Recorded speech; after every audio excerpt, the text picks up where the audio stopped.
Enki and Ninmah, Part 3. The creation of humankind, Enki chose to carry out with ceremony. He prepared a great feast and invited all the gods to it. All the royal birth goddesses drank and ate, tasting sweet reed and freshly baked bread. Great Anu, valiant Enlil, and the lord Nudimut roasted sacred goats. All the elder gods praised Enki. O Lord of vast understanding, who can compare with you in wisdom? Enki, great Lord, who can compare with your deeds?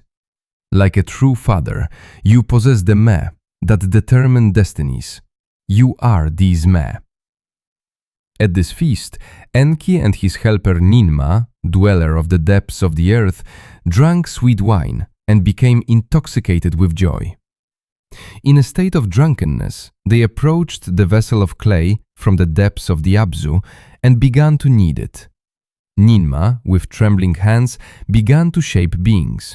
And then Ninmah said to Enki, "The body of a human may be different, good or bad.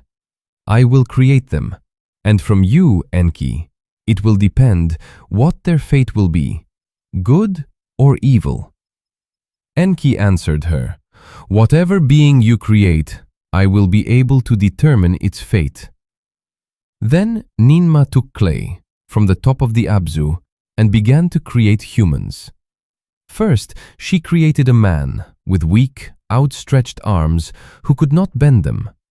Enki looked at him and determined his fate. He became a servant to the king.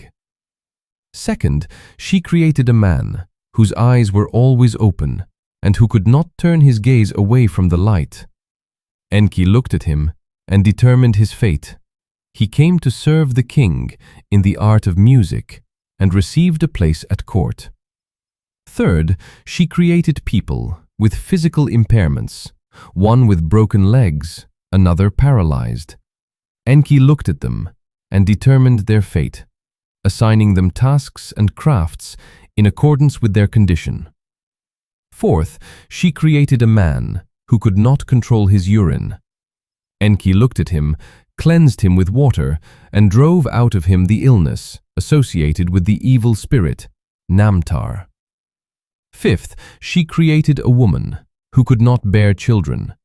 Enki looked at her and determined her fate.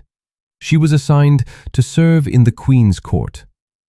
Sixth, she created a being without sexual organs. Enki looked at him, gave him the name eunuch, and determined his fate, to serve the king. Thus, each time Enki determined the fate of the beings created by Ninmah and established for them a defined place and function.